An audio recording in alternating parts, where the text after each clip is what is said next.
Hello everybody, this is Refresh and I'm here to take a look at the Cavalcade Charge Challenger deck for Magic the Gathering. This is from the 2020 series of Challenger decks, and this was an aggro deck that was a little popular, but it has a lot of important components for a red aggro deck that I think will always potentially be in line for success. Reading the back, it says, get huge benefits out of your tiny creatures, augmenting their damage with powerful permanents to create a never-ending stream of aggro pain. Contents include a battle-ready 60-card deck, 15-card sideboard, 5 double-sided tokens, and a deck box. Let's check those out. Here's our deck box. We have a spacer in here. Looks like they stopped providing the spin-down life counter. We have our deck, a card divider, an ad, and our sideboard. Let's take a look at the deck.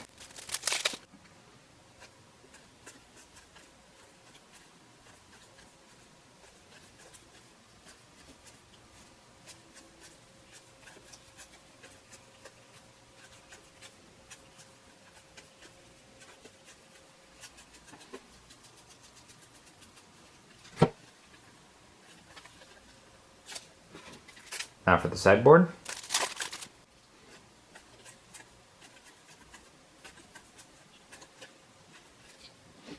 And that's the deck. I'll play it against its peers and I'll be back to let you know what I think.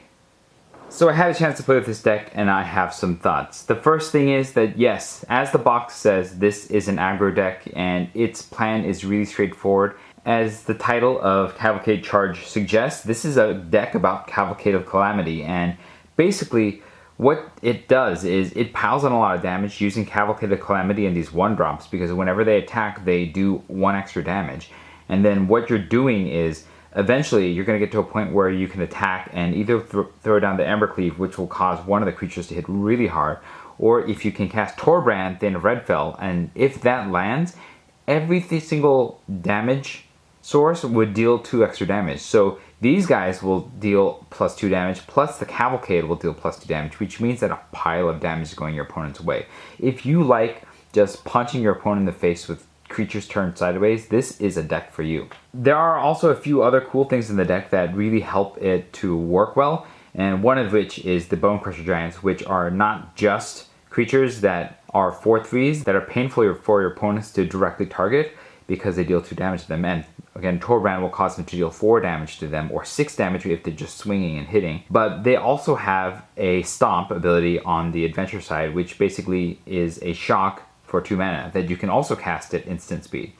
And so it is a form of interaction, it is a way to finish your opponent off, and it is also a way to just get additional value by doing so and then creating a 4/3 that can also attack on turn 3, which is an incredible value. This is one of the best cards in the entire deck as a result of its flexibility, because it can do so much. The Chandra Acolyte of Flame also plays really well into this, because this actually creates 1/1s, which again will trigger the Cavalcade of Calamity, and then when they attack, even though they don't last beyond the turn that she creates them, the fact that she can keep repeatedly creating these 1/1s means that you can always have 2 additional attackers with Chandra when you are, which means that you can always have 2 additional attackers as long as you have Chandra Acolyte of Flame on the battlefield.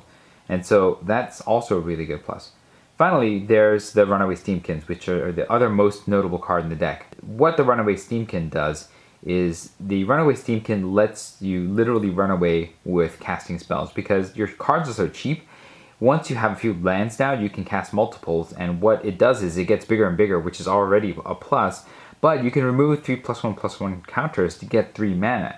And with that 3 mana, you can pretty much cast almost everything in this deck yet again. So it means that you can take counters off to cast Bonecrusher Giant Stomp ability off the backside. You can use them to flash in the Embercleave to do a massive amount of damage. You can also just use them to spit out your entire hand if you have a whole bunch of 1-drops, because if you cast 3 1-drops with the Runaway Steamkin, then you can get 3 more mana to cast 3 more 1-drops. You probably can't even get that many cards in your hand to cast, and that is what is really cool about the Runaway Steamkin in this deck. You have a tiny bit of card advantage in the light up the stages, so when you do damage to your opponent, then you can cast this for 1, and then you get a temporary draw of red, so you can play any lands you pick up off that, or you can just cast whatever creatures come off of that. Because most of your spells here are relatively cheap, that's going to be a pretty good effect for you to get a little card advantage if you need. And another deceptively good card in this deck is a Scorched Spitter, because when it attacks, it deals 1 damage, which means that it's dealing a damage on the attack trigger. The Cavalcade